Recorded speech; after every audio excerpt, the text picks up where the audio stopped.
Bonsoir et bienvenue dans Vieille Canine, l'émission des vétérans de la Camarilla qui déterre les vieux vampires. À chaque épisode, on convoque un invité et on ressort ses vieux dossiers. Moi, c'est Jérôme et j'ai le plaisir de co-présenter cette émission avec mon ami Vincent. Bonsoir Vincent. Bonsoir Jérôme. Alors ce soir, entretien avec un vampire, Olivier Lebeau, plus connu sous le nom de Plast auprès des cercles licencieux de la Camarilla, organisateur de conclaves mythiques, puisque ce soir, nous parlons bien d'un représentant du chapitre de Carcassonne. Bonsoir Plast. Bonsoir. Salut Plast. Alors, on est très heureux d'avoir pu mettre la main sur toi, pour plusieurs raisons. Tu as organisé, ou en tout cas co-organisé, 2 conclaves dont je crois on nous a parlé dans chaque émission, Vincent. Oui, je crois que tous nos invités jusqu'à présent nous ont cité le conclave de Carcassonne comme étant le plus beau souvenir de jeu qu'ils avaient. Donc la référence en fait, systématiquement. Que dire, vous avez mis la barre très haut. Tu commences par te présenter, savoir un petit peu comment a débuté le chapitre de Carcassonne, comment toi tu es arrivé dans cette histoire, et puis après on passera sur sans doute l'histoire également des conclaves, puisqu'il y a beaucoup de choses à dire. Donc alors, moi à l'époque j'étais joueur sur le premier conclave. Je suis venu donc sur la mascarade par le biais donc de la Maison des Jeunes et de la Culture de Carcassonne, donc qui est notre lieu de rencontre, on va dire. C'est grâce donc à, nous allons dire, une assemblée de personnes qui petit à petit ont lâché le lest et ont permis à d'autres organisateurs de rejoindre donc la troupe. Ces gens-là donc avaient commencé, on va dire, un chapitre. Donc c'était très intéressant. Moi, j'étais joueur, je me suis éclaté comme un fou, j'ai rigolé. Alors, mon premier personnage était tiré directement, on va dire, de mon premier personnage sur table, puisque bon, je suis donc un rôliste. J'ai fait un peu de tout.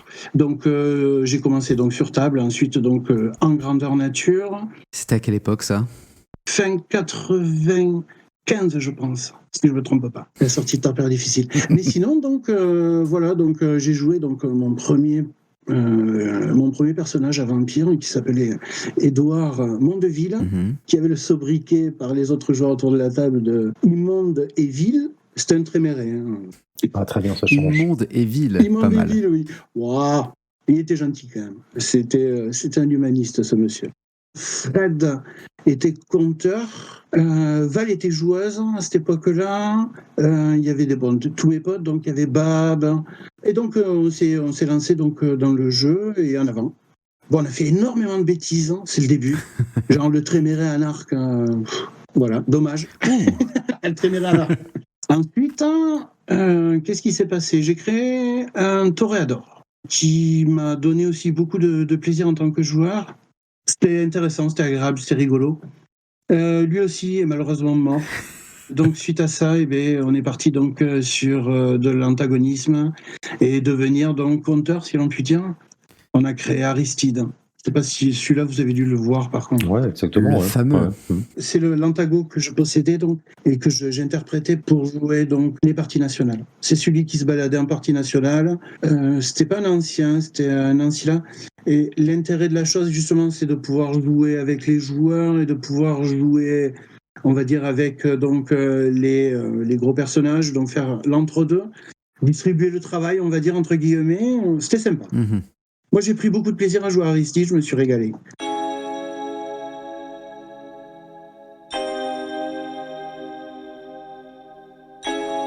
Alors au départ, vous jouez du côté de la MJC, c'est ça, entre vous finalement. Il y a une volonté de rejoindre l'assaut national à un moment où vous jouez un petit peu avec Toulouse peut-être aussi, non ? Il n'y avait pas des échanges régionaux ? Alors dans mon souvenir, je crois qu'on s'est très très vite rapproché du compte national. Ouais. Et là, c'est rigolo parce qu'en fait, je suis allé à une réunion d'organisateurs avec Fred et Val, donc on était partis en voiture. C'était sympa, c'était la première réunion qu'on a eue avec le premier compteur national. Antoine ? Alors Antoine, ouais. Moi, le premier contact que j'ai eu avec lui, j'ai trouvé génial ce mec. J'ai pris une grande claque dans les dents, donc quand je suis devenu organisateur, et que on a organisé donc le conclave à Carcassonne. Celui donc il y avait le justiciar Tréméré, et donc il arrive quelques jours avant, et donc là on arrive, donc on discute avec Antoine, et il nous dit bon alors qu'est-ce que vous voulez qu'on fasse, hein. Et moi je suis parti sur un truc, mais alors basique on va dire, mais vraiment basique, un truc de fou, et j'ai vu dans ses yeux qu'il y avait un problème. Et c'est là, non mais c'est intéressant parce que c'est là que tu prends, on va dire, une grande claque, hein, et que tu t'aperçois en fait qu'il y a mieux à faire au niveau du conte. Et c'est ça qui est intéressant. Et là, en avant, ça a été lancé donc avec l'histoire donc du justiciar Tréméré, tout ce qui tournait autour. Ça, c'était excellent. Alors ça, c'est au premier conclave. La fin du premier conclave, je ne sais pas si vous vous en rappelez, est en train de chanter dans la MEJC à boire de la sangria. Ça vous parle ou pas? Ah, là c'est un peu loin pour moi, hein, je suis désolé. Ouais, moi aussi. Ouais, d'accord. J'ai des photos. T'as des J'ai photos de des la photos. sangria? Ça fait partie donc des souvenirs génialissimes, on va dire. Tous en train de chanter dans la MJC après la fin du conclave. On voulait pas dormir, on voulait chanter, et on a parlé jusqu'à que vous partiez en fait. Et donc grand déchirement quand vous êtes tous repartis, reprendre le train et tout. Ça avait fait un moment de flottement, on va dire, puisqu'on avait passé un week-end de fou quand même. Le blues. Bon, on était bien, on était dans les tours jumelles, si vous vous rappelez bien. Oui, bien sûr. Absolument. Tout en haut, là. Je me rappellerai toujours, moi. En train de chanter, de tout. C'était bon. Ça, c'était bon. Hein. C'était un super souvenir.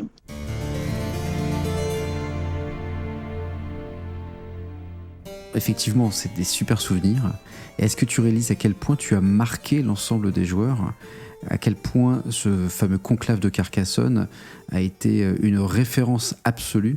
Les joueurs en parlent encore aujourd'hui. Tu réalises à quel point le site était totalement inoubliable, le scénario était incroyable. Ça fait quelque chose quand même d'avoir créé ça. Oui, c'est vrai que c'était génialissime. Donc, pouvoir faire partie de ce projet, puisque bon, alors évidemment, n'oublions pas, hein, vous avez Fred, Val, les autres organisateurs qui étaient présents. Oui, il faut les citer, hein, si tu veux les citer. Donc, il y a Fred, Val, Christophe, il y avait Olivier aussi. Après, il y a mon pote de toujours, Bab. Et après, la bonne volonté, on va dire, des joueurs aussi, les joueurs carcassonnais pour filer un coup de main, pour aller, on va passer un bon week-end. Il faut que les gens aient un très bon souvenir. Par contre, j'ai fait partie du projet, mais attention, je ne suis pas le meneur du projet à ce moment-là. D'accord. Moi, j'étais compteur à cette époque-là. Donc, interaction, gestion, on va dire, la bouffe, tout ça. Mais au niveau du compte, donc, il y avait Fred qui était beaucoup plus costaud au niveau compte, on va dire. Olivier aussi. Et Christophe aussi, qu'on appelle Papy. Tu te rappelles comment vous avez réussi à mettre la main sur ces deux lieux, en fait, sur les tours et sur le château? On peut en parler ou pas du tout? Nous, on fait partie de la Maison des Jeunes de la Culture de Carcassonne, qui veut dire qu'on arrive avec une grosse association. À l'époque, il y avait, je ne vais pas dire de bêtises, mais je crois que c'est 1700 adhérents. Premier assaut, on va dire, de Carca. Tu avais un directeur derrière toi qui repassait derrière toi s'il y avait besoin, professionnel de l'animation. Et donc, toi, tu arrivais avec un projet carré, budgétisé, tout ça. Il fallait permettre, on va dire, à la personne qui était en face de se dire oui, c'est une belle chose, il faut qu'il le fasse, quoi. Avec aucun a priori sur le fait que c'était du jeu de rôle ou des choses comme ça? Alors, nous, c'était du théâtre d'improvisation spontanée. Ah oui, bien sûr. Oui, c'était pas pareil. Bien sûr. Bon, et puis une grande confiance qui vous était accordée parce que on jouait pas n'importe où quand même. Au moindre débordement, ça aurait pu avoir des répercussions. Alors dans mes souvenirs, il n'y a pas eu de débordement, il n'y a pas eu de soucis sur les sites. Tout s'est bien passé. Et ce qui est étonnant, pour reprendre un peu les propos de Vincent il y a quelques minutes, c'est que il y a même des joueurs qui n'ont jamais participé finalement à ces conclaves qui en parlent. Enfin, c'est ça qui est assez fou en fait. T'as une sorte de tradition, de mythe qui s'est perpétuée, disant oh, toi t'étais à Carcassonne, oh quelle chance. Parce que le lieu exceptionnel, et puis les parties aussi étaient exceptionnelles, ça réunissait toute une génération de joueurs qui étaient un petit peu à leur apogée, je crois aussi, qui après ont disparu lentement les uns après les autres, mais en tout cas moi je suis très fier d'avoir participé à ces événements. Donc j'ai de très bons souvenirs de Frédéric Abou notamment et de Valérie Pradal avec lesquels je m'entendais très bien, ainsi que les autres, Bab je vois très bien, et puis tous les joueurs... une sorte de famille, il suffisait de passer à la MJC pour voir que c'était une sorte de famille, voilà, alors avec des gens, des grandes gueules, beaucoup de blagues, Des disputes parfois, mais des réconciliations aussi dans mes souvenirs. Donc c'était vraiment très, très, très agréable cette ambiance bon enfant en fait. Ben, en fait, après, il faut savoir une chose, hein, c'est qu'on passait notre vie à cette époque-là à jouer à Vampire. Et donc la chose étant, c'est qu'on était capable donc de pouvoir faire 3 à 4 parties de Vampire dans la semaine. Attention, c'est pas des petites parties, hein, c'est genre, on commençait à 9h du soir, on finissait à 4-5h du matin. Quoi. Sur table ou sur table? Sur table. Et après, tous les 15 jours, on faisait jouer donc à la mascarade. Bon, après, l'univers de Vampire, c'est génialissime. Déjà, ça te permet, on va dire, de pouvoir te renseigner sur le lieu sur lequel tu vis, sur l'histoire, tout ça. Il y a énormément de boulot. Moi, j'ai appris beaucoup de choses, donc ne serait-ce qu'en étant conteur et obligé donc de faire des recherches. Mais bon, c'est pas une obligation, en fait, c'est un plaisir, en fait. Le vampire éternel étant donc quelque part l'écrivain de l'histoire, entre guillemets, du moins celui qui la voit, l'histoire, et qui peut la raconter à sa façon, et donc automatiquement donc, se servir donc, de l'histoire pour faire évoluer donc, l'histoire des Caïnites qui étaient présents sur la Praxis.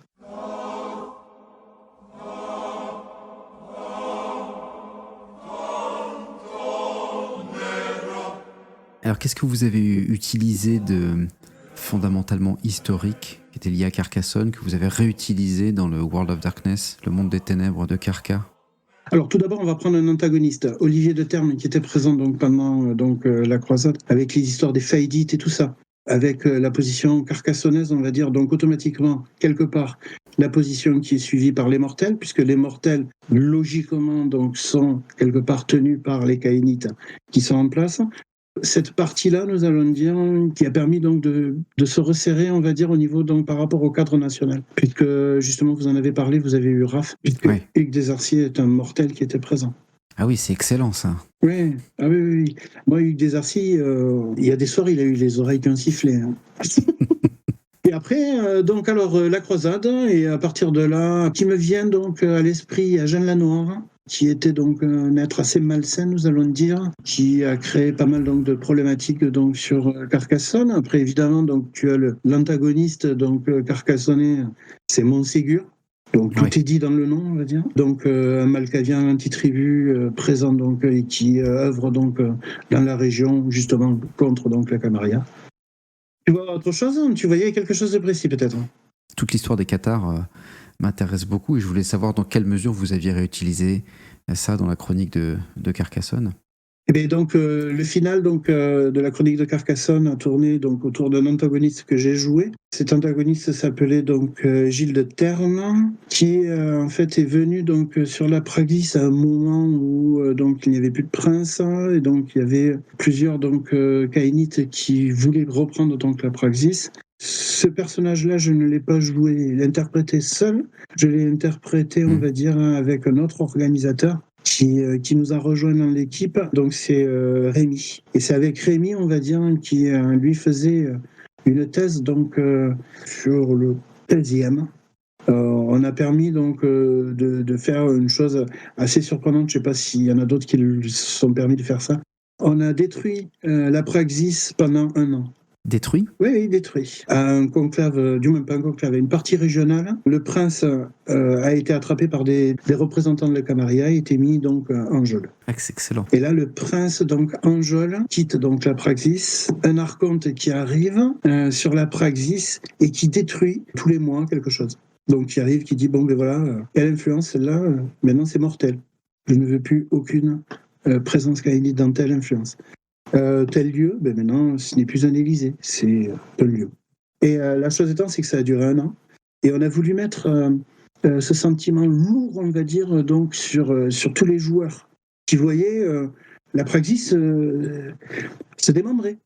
Il n'y avait plus rien. Donc, tel primogène, ben, lui, il n'est plus primogène ce soir. C'est très très bon ça. Ah ouais. C'est très très bon. Et jusqu'au jugement du prince. Jugement du prince qu'on a fait, donc on avait pour le temps d'un week-end. C'était une super partie régionale.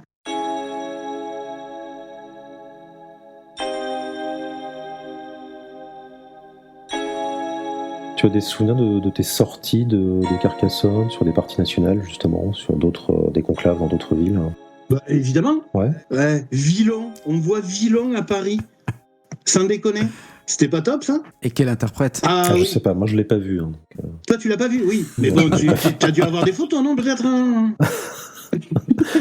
Faut que je demande à mon ami Vincent d'envoyer les photos. Non, c'était super, c'était génialissime. Ouais. Paris, qu'est-ce qu'on s'est régalé en plus. Nous, bon, après, on aime bien se balader, donc ce qui veut dire que pendant le conclave, en fait, on avait traversé le pont. On était bien, hein, on était Puis dehors. c'était pas mal placé. Hein. Ouais, on était bien placé, le marais et tout, c'était génial. C'était génialissime. Sinon, après, qu'est-ce qu'il y a Grenoble. 98. Moi, j'ai des photos. J'ai des photos de Grenoble, il n'y a pas de problème. Alors, c'était génial parce qu'en fait, quand tu es conteur de cité, tu pars avec tes potes et en avant, quoi. Du moins, c'est ça, c'est la promenade, quoi. C'est le top. Donc, déjà, tu apprends, on va dire, donc, sur l'histoire. Ça, c'est le côté donc vampire. Mais après, tu pars avec tes potes, tu prends le week-end, tu pars le vendredi, tu rentreras le dimanche soir peut-être, hein, et en avant, quoi. Tu kiffes, quoi. Tu vas rencontrer d'autres personnes avec qui, justement, tu as les mêmes affinités. Bon, alors c'est vrai que quelquefois, il y a des fois. Mais bon. Mais le truc qu'il y a, c'est que tu te régales, quoi. Moi, je me rappelle, on était parti, on avait loué un minibus pour aller à Grenoble, hein, c'était le Panard. Quand on était monté à Paris, on avait tous pris le train ensemble. On a des moments où on fait des pitreries, on va dire pas mal, mais bon. Et la chose étant, c'est que donc voilà, ouais, c'était une bonne époque là. Ça, c'était vraiment, vraiment une très bonne époque. Le plaisir de se balader. Alors après, nous, on faisait, comme vous à Paris, nous, on faisait du jeu régio. On était présent avec Toulouse et Montpellier. Montpellier, on était capable de prendre la bagnole et hop, ce soir, ils jouent. Ben, on y va. Pour t'appeler le compteur à l'avance en leur disant, ouais, on arrive. Donc, cacher les choses qui nous plaisent pas chez nous, mais bon. Et il y en a avant. Cacher les choses, bien sûr, du compte, hein, je parle. Et donc, voilà. Bien sûr. Ah oui, parce que c'est ça le problème, c'est le côté compteur, c'est intéressant, mais le côté, on va dire, discussion donc avec les autres compteurs. S'ouvrir sur d'autres visions, ça te met forcément en porte-à-faux à un moment. Ouais, c'est ça. Bon, après, c'est intéressant parce que quelque part aussi, tu te mêles donc avec d'autres matériels, on va dire, notamment donc par l'intermédiaire donc de ce que tu avais fait donc sur Villon, quoi. On a revu notre position par rapport à Villon. Mm-hmm. Notamment, donc, il y avait les envoyés de Villon, là. Mais on avait un joueur qui était là, donc, qui était les yeux de Villon. Ouais, je me souviens très très bien. Vous aviez bien joué le jeu, en effet, ouais, tout à fait. Je crois que c'était la Cour des Miracles, il me semble. C'est ça. Ouais, la Cour des Miracles, ouais. Ouais, ça me parle, ouais. La Cour des Miracles. Villon, ça me revient. C'était intéressant. Nous, ça nous a permis de revenir sur Villon, hein. Un truc de fou. Oui, parce que vous étiez une des régions les plus ouvertement véhémentes. Enfin, ouais, on était austère. Hein. Je veux dire, en jeu. Hein. Ah oui, en jeu, on était austère à Villon. Hein. Et la chose étant, c'est que justement, on a joué là-dessus, on s'est aperçu des possibilités donc, de jeu qu'offrait donc, justement donc, cet antagoniste avec tout ce qui tourne autour. Et donc là, on s'est amusé avec, mais surtout sur la fin, en fait.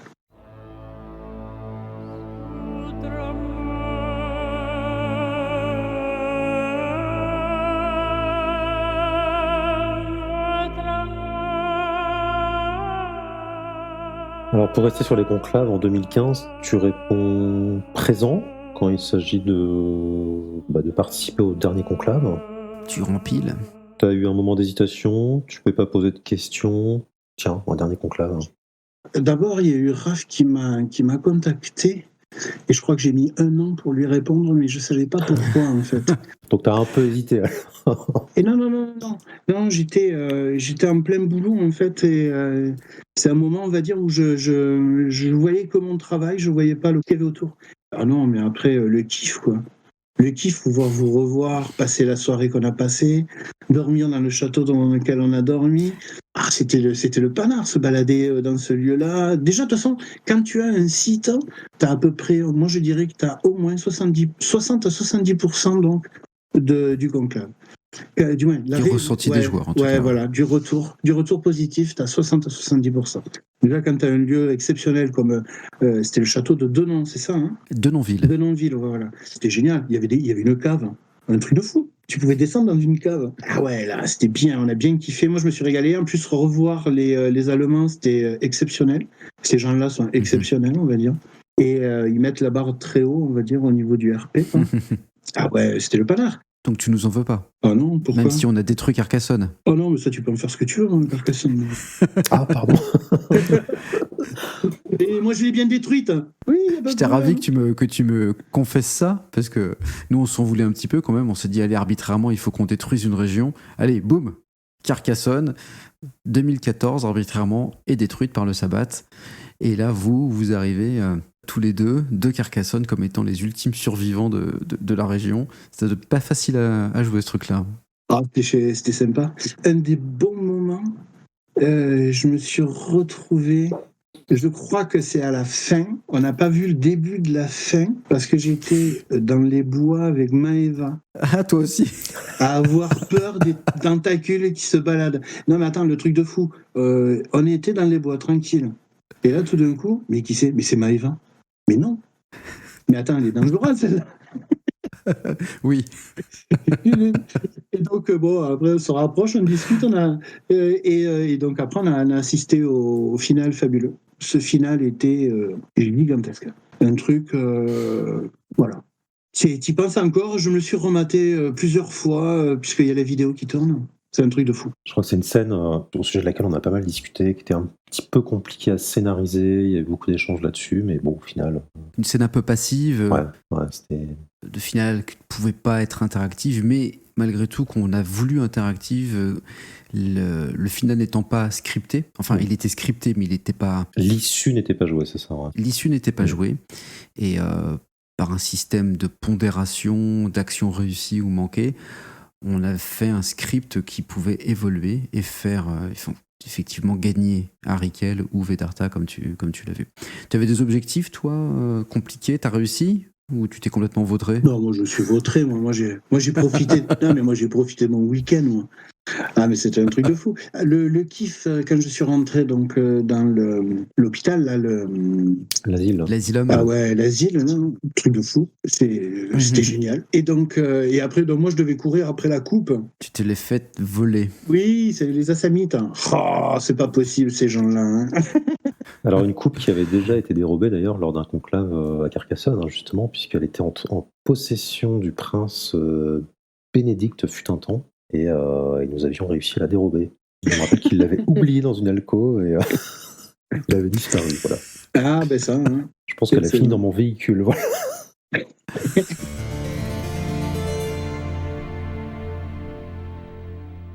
Plast, on n'a pas trop parlé des Dark Secrets. Tu nous as évoqué la construction historique du chapitre de Carcassonne.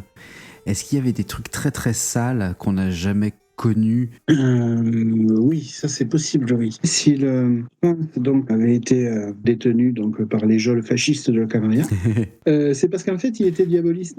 Ah. Et ouais, mais il était diaboliste, mais en fait c'est pervers en fait comme histoire. Il a glissé et il est tombé les crocs les premiers, c'est ça? Ah, même pas ça en fait, c'est pire que ça. On l'a forcé donc à diabler donc un autre caïnite qui s'est offert à lui et qui en gros lui a expliqué, mais du moins je vais mourir. Donc si jamais je meurs, toute ma connaissance va disparaître et tout ce que je suis va disparaître. Ça serait dommage. Et donc la chose étant, c'est que lui-même, propre volonté, on va dire, a commis la marrante donc sur cet être-là, et donc plus tard, on l'a payé, quoi. D'accord. Ah, mais c'était sympa. Nous, on a fait un truc qui était rigolo avec Rémi. On a failli faire pleurer les joueurs réellement en jeu. C'est beau ça. Ouais, c'était beau parce que c'était très prenant au niveau émotionnel. En gros, si vous voulez, donc à la fin, Rémi passe une journée carrément à rédiger une lettre. La lettre, c'est le prince qui l'écrit pour les joueurs. La lettre en question est écrite donc lorsqu'il est donc enfermé, on va dire, en prison. Donc, la chose qui se passe, il y a la lettre qui arrive donc dans les doigts des joueurs. Et les joueurs donc sont à l'extérieur de la praxis. Et on est en pleine nuit, dehors, il fait beau, mais il fait nuit, bien sûr. Et donc, ils ont la lettre du prince. Et ils prennent la lettre comme ça. Il y en a un qui prend la lettre, qui l'ouvre et qui commence à la lire pour tout le monde. Et doucement, il commence petit à petit, lit. Et puis, je m'approche, moi, hors jeu, bien sûr. Et je vais derrière lui. Et là, je commence à continuer la lecture en même temps que lui. Il s'arrête et c'est mon intonation qui ressort, on va dire, comme si c'était le prince donc qui était en train donc de leur parler, alors que non, c'est le joueur qui est en train de lire la lettre du prince. Et donc cette lettre, elle était super. Et dedans, il y avait des phrases choc. Et il y en a une qui était pas mal. En gros, donc, c'est « Il ne sera pas trop tard, madame, car il ne sera jamais temps ». Et c'était splendide. Cette scène-là était splendide. Là, le joueur qui lit tout d'un coup la voix du prince, qui se lit derrière, et avec une belle lettre, on va dire, qui est rédigée. Oh, le panard. Donc ça a été un de tes plus beaux accomplissements en termes de compteur, ça? C'est cette année-là, je pense que c'est là où j'ai été le meilleur en tant que conteur. C'est cette période-là, et là on a fait des belles choses. On a fait des très très belles choses. On a fait un décor éclairé perdu dans une colline avec des bougies. On a fait un chemin et tout. De nuit, perdu dans des bois avec des petites lumières comme ça. Discussion sur l'humanité. Ouais, j'ai super souvenir à cette époque-là. On a fait des très belles choses.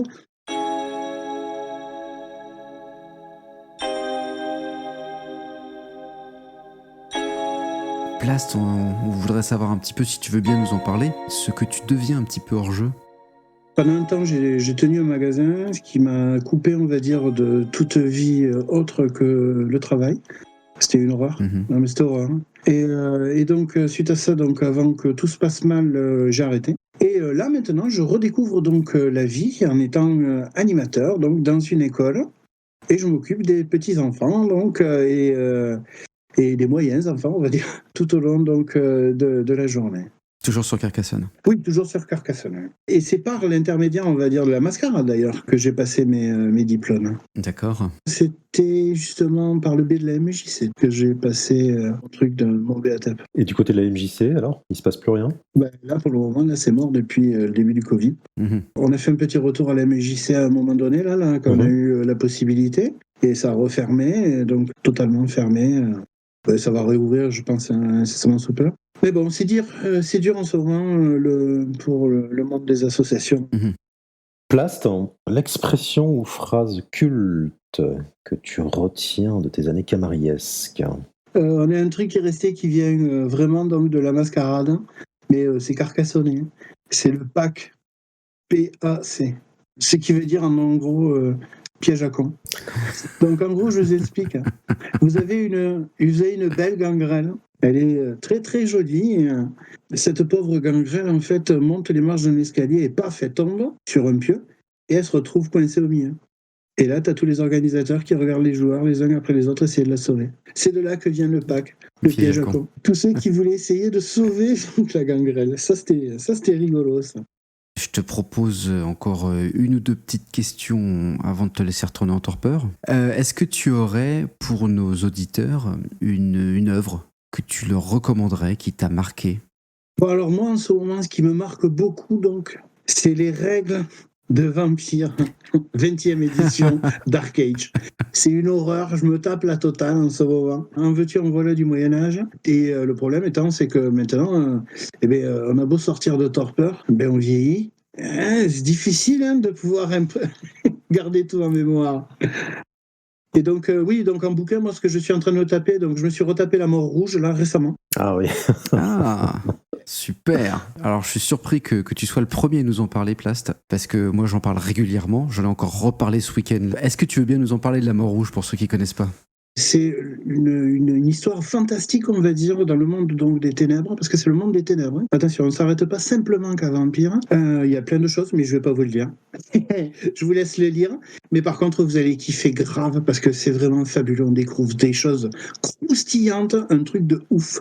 Ah, tiens, et après aussi, un livre que j'ai lu. J'ai lu donc le journal de Beckett. Et le journal de Beckett, en fait, c'est en gros la finalité de tous les plus gros plots, on va dire, de Vampire. Et ce qui est de sympa, c'est qu'il y a le côté raconté par le gangrel et le côté, donc, la version donc maître de jeu avec les petites pages vertes à l'intérieur. Et c'est vraiment jouissif. Mais en ce moment, j'ai pas le temps de lire autre chose, on va dire. C'est très bien. Pour une fois qu'on a une recommandation Monde des Ténèbres, on est ravis.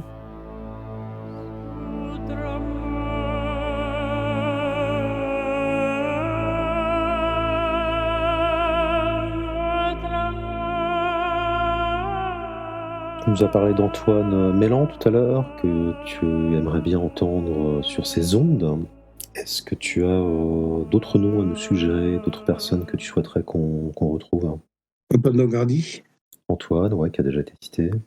Un certain Jérôme Vessière aussi. Ce serait pas mal. Faudra le retrouver aussi. Ouais.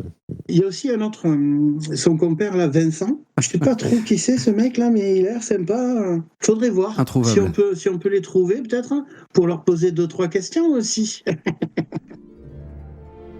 Merci beaucoup d'avoir accepté l'invitation. Ce fut un réel plaisir de te recevoir. Eh bien, je vous remercie moi pour cette invitation. J'ai vraiment pris un très bon moment à passer avec vous, à converser avec vous. C'était excellent. Et à une prochaine nuit. À très bientôt, Plast. Nous, notre kiff avec Val, je me rappelle, c'était essayer de faire rire le cardinal Simon. Alors, c'était dur. On a essayé. Est-ce que quelqu'un a réussi? T'avais bien travaillé ton poker face, hein, Jérôme, quand même. Alors oui, si, une fois j'ai ri en jeu. Oui, j'ai ri en jeu une fois. Alors je vais pas balancer son nom. C'était lors d'une simple partie à VSQ, donc Versailles-Saint-Quentin. Un vampire se fait tuer, durant la partie. Et un joueur s'exclame « J'écoute son cœur pour voir s'il est encore vivant ». Et j'ai pas pu m'empêcher, ce qui n'a aucun sens en fait, hein, évidemment, mais j'ai pas pu m'empêcher de rire. Voilà, c'était très spontané de la part du joueur, c'était assez mignon et c'était rigolo. Mais sinon, oui, il fallait effectivement le poker face, il fallait absolument rester concentré toujours pour ne pas rire aux multiples conneries qu'on pouvait entendre à gauche à droite. Hein, c'était de bonne guerre, quoi, mais c'était parfois très compliqué. Ouais. Je pinçais certaines parties de mon corps pour ne pas rire en fait.